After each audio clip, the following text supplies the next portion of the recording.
the approved price is 846 bolivars. So that's only 80 cents. But again, nobody can find it. And so people are forced to go to the neighbor or go to somebody they know who has some toilet paper and say, hey, if you have toilet paper, maybe you can give me 12 rolls and I'll give you a bag of wipes. And people exchange that, not only face to face, but also there's apps in Venezuela that people use saying, I have sugar. Does anybody have aspirin? Does anybody have aspirin that I can exchange for sugar? And you see the system now where people are openly exchanging products that each other has. More of your phone calls on what we're covering here and on Newsmax.com. Still ahead at 1-877-NEWSMAX, 1-877-639-7629. But first, in a world where almost every nation is somehow connected to each other, socially, economically, politically, take your pick, it might be difficult, if not impossible, for many Americans to understand that what is currently happening in the country of Venezuela could have a serious and debilitating effect on several facets of life here. But as we noted, we live in a time where nations are more interconnected than ever before.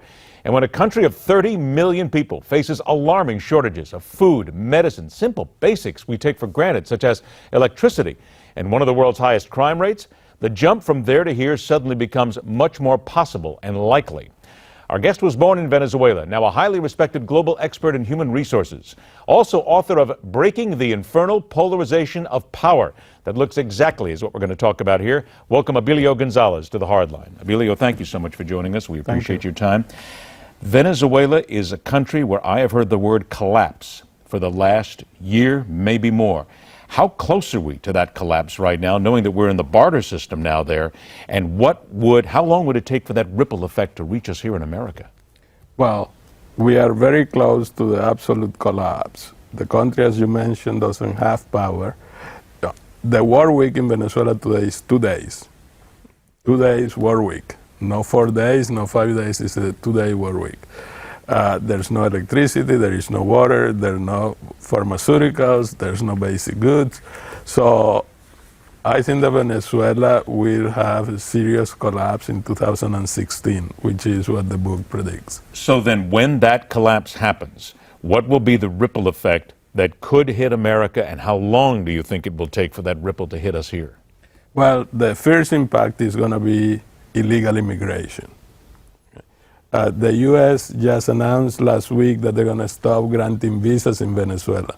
But because Venezuela has been a friend of America for many, many years, most Venezuelans have indefinite visas, so they can come to the U.S. even though if the government stops granting visas today. So they can drive here, they can fly here, they can come by boat here. So that would be the first effect. So far, the effect has been positive for America because it is the professionals coming to America.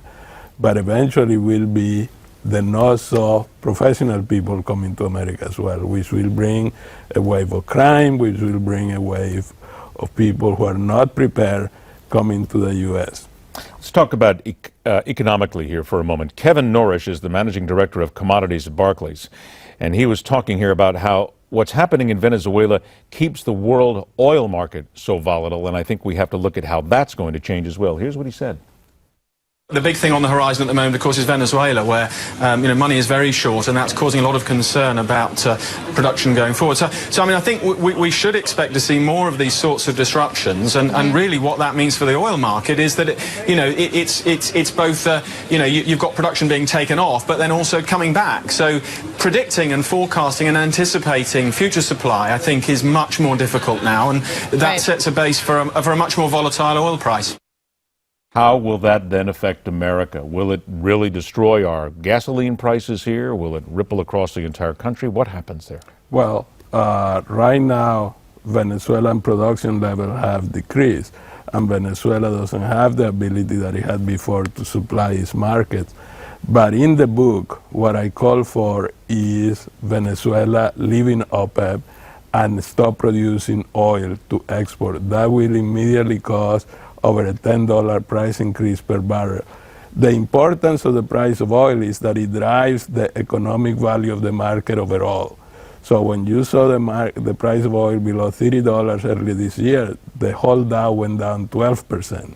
Now as the price of oil goes up, the whole Dow has started to go up.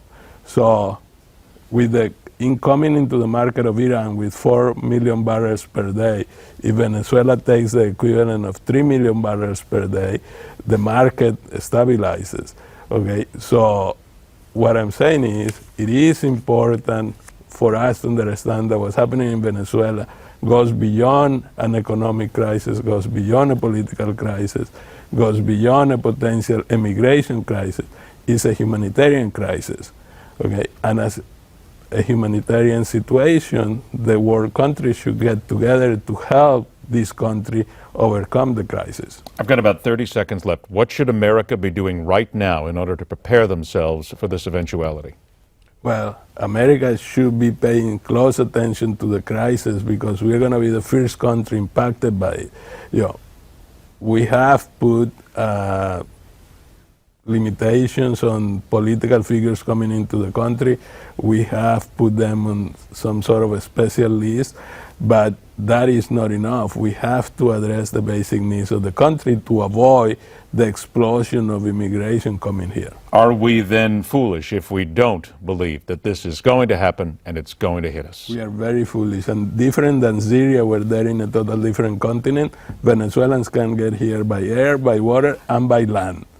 And it's going to happen in 2016. According to your book, it could happen any day now, according to what has happened. We want to remind everybody once again, the book is a prime example of how to look at what is happening in this country. And again, remember what may happen here. The book, again, is Breaking the Infernal Polarization of Power. It's about what is happening in Venezuela and what likely will happen here in America because of what's happening there. It's a terrible story and a collapse of socialism as well. Abilio Gonzalez, thank you so much for joining us. Thank you.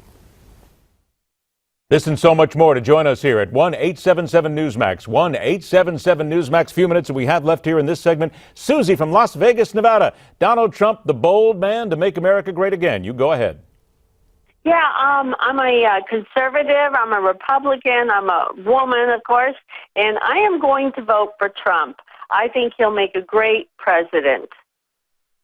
You then are not concerned at all about his campaign manager who said that naming a woman vice president would be nothing more than pandering. You're okay with that? I am. That doesn't bother me. I still think he's the man to turn things around for this country. I don't like the way things are going, and I don't think we need another Clinton in the White House. Things need to change. He's bold. He's brave, and I think he can pull it off. But I do have one question. I watch your show a lot, not 24/7, but I watch it a lot, and I want to know, what is Trump's position on fracking? He hasn't really issued a bold or a definitive statement on fracking. Okay, because I would personally like to know what his position. I think the Clintons are probably for it.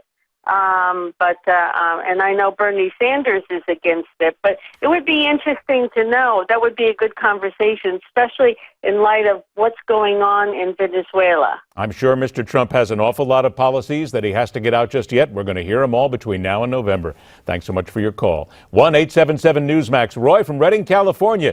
Roy, you think Hillary Clinton should be in jail. Why?